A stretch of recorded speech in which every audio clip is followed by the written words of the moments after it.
Welcome Takao, welcome Hisashi. I'm very happy to share this time with you and to have a conversation, even though it is remote. This is a very good occasion, I think, to share a few thoughts and give Polytechnical people a few hints about what we have been doing in the last years and what we would like to do in the future. We are also happy to see you again, even online. Thank you very much for the opportunity to join this meeting. I would suggest that we start introducing ourselves. My name is Andrea Bocco. I'm a professor of architectural technology here at the Politecnico di Torino. Actually, I'm also the head of my department, which is a very special entity. It's an inter-university department whose focus is urban studies and planning. I would just mention a few books I have been writing in the last years. One is at the back of Takao. I can see it, the recently published translation of my book on Bernard Rudowski. Then I would like to mention Flessibile come di pietra. This was also translated into Japanese. This was dedicated to traditional buildings and landscapes in the Alpine area of Piemonte.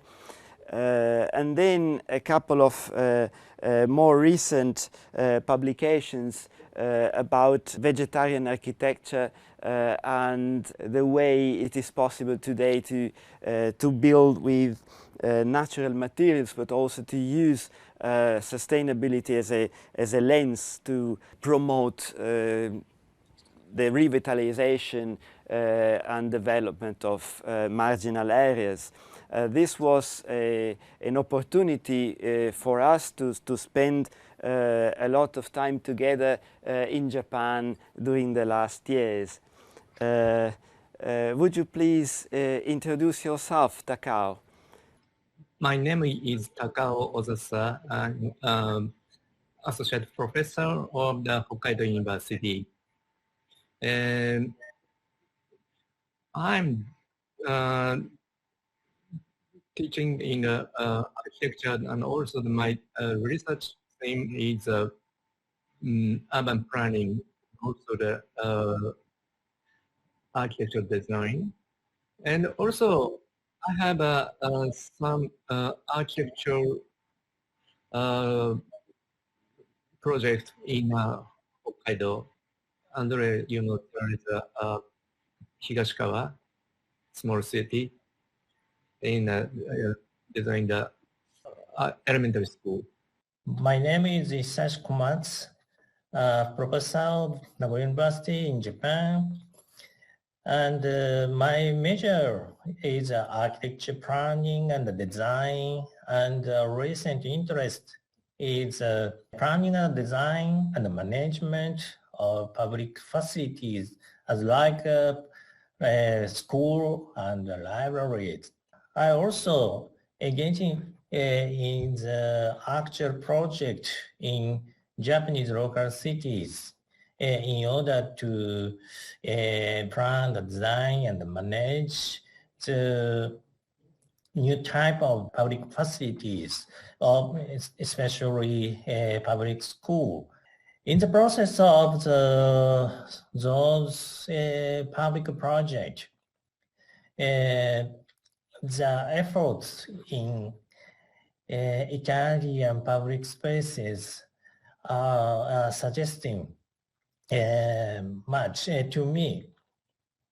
There are Consulate in Torino and covered square. Covered square means public library in Italy. So I visited for 5 years with Takao. Then I got a lot of knowledge and advices from the staffs and sometimes the university professor, including the Antoria. I would like to say a few words for the benefit of the general public, because there are a few things which are in common in two countries such as Italy and Japan. Of course, one thing is aging processes and depopulation processes. There has been a polarization of the population in certain areas, in urban areas, while marginal areas, often mountain areas, are more and more depopulated. This is one point which is absolutely in common between the two countries, but also the cities are living certain common trends. One point, for instance, is that there are empty spaces in even densely urbanized areas. In Torino, it is quite obvious. This is due to the de-industrialization process, which has left behind a lot of empty spaces, which are at the same time potentialities. What we share as a research goal is envisaging an idea about what to do with these spaces, with these empty areas, which are at the moment devoid of function, but exactly for this can be filled with new purpose and become development opportunities for the local communities. In Japan, two types of building is getting vacant right now. The first one is housing. The second one is a school building. Because as Andrea explains, Japanese population is rapidly decreasing now. According to the decline of the population, the number of the household is also gradually decreasing, so that many housing built in economic growth days in Japan is getting the vacant. And birth rate is also declining, so that the number of the children is decreasing. This phenomena is happening not only in rural area, but also recently urban area. Recently, in some local cities, we can find the efforts to transform such a vacant property to vibrant places by local people.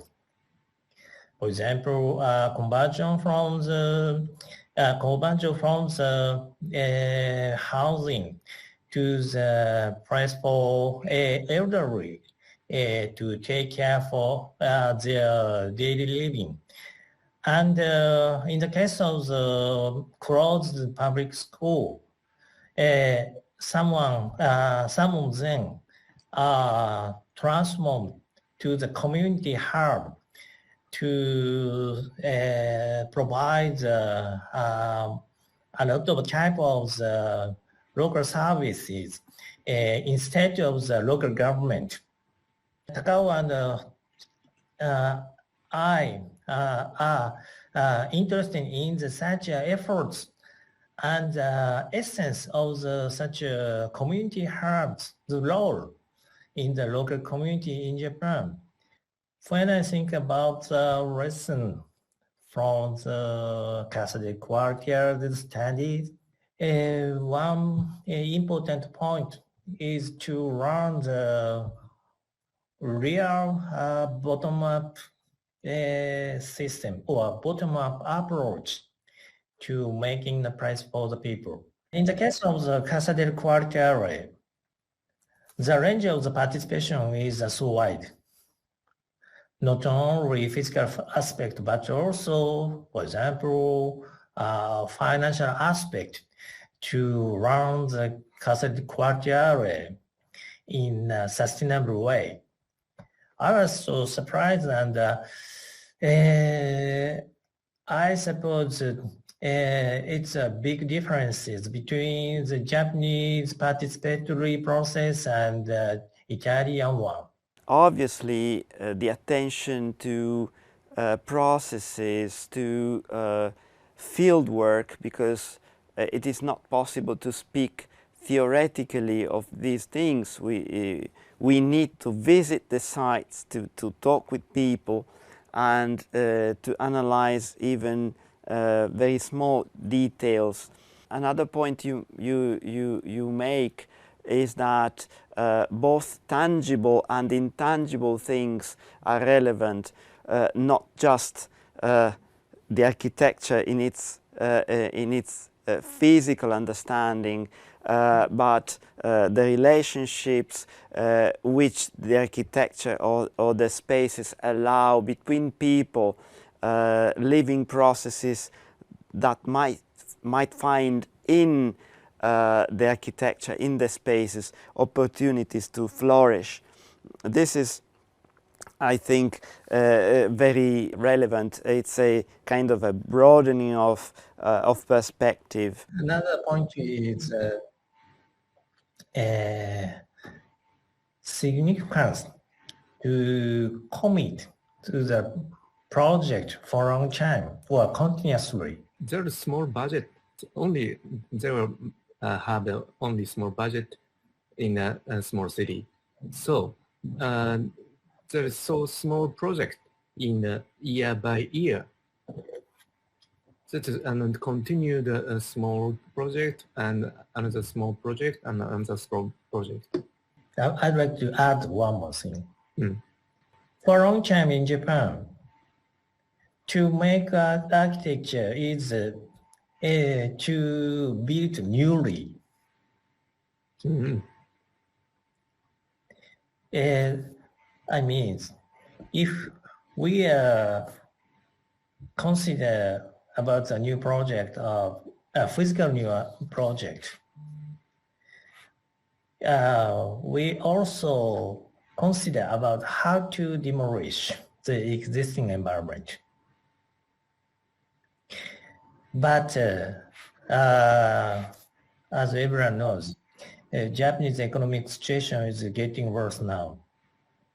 So that as Takao said, the local government had much budget to make a new physical setting for new demands.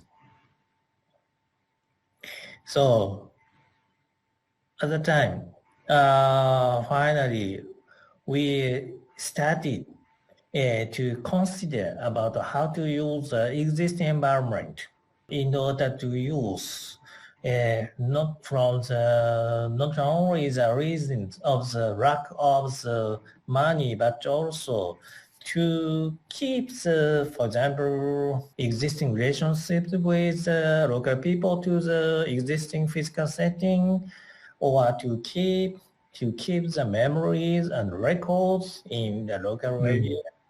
As a next step, I hope local people to commit more, not only to make a new places by converting the existing environment, but also to committing the operation of the new use in a converted environment. The whole issue is about the acknowledgement and the awareness about local resources.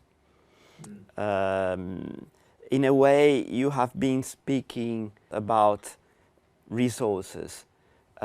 We think of marginal areas as places which are devoid of resources, where opportunities are small.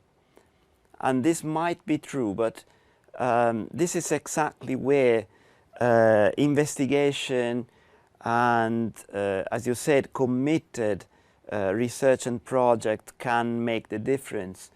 Local communities who want to survive need to be able to recognize and give new purpose, give new value to existing resources. And in all places we visited together, we found a lot of natural and cultural resources that just need to be respected and be used in a sustainable way. When you have too many resources, too much money, you don't care about wasting it. But now, the present situation in both countries urges us to take care of the choices we make, to focus our efforts, to focus our investments, which are by necessity not so big and powerful and they used to be in the past.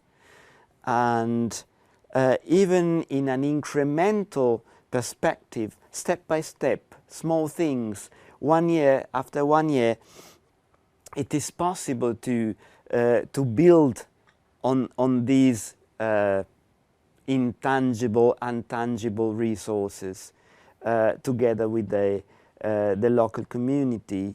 So I think this might be a field for investigation and direct intervention in future shared work between us. We have to extend our boundary of our research in the future in order to catch such intangible resources existing in a local area. But we are not trained in the past education, especially architectural education, especially in Japan. Rapidly developing decade of the both country of Japan and Italy in the 20th century.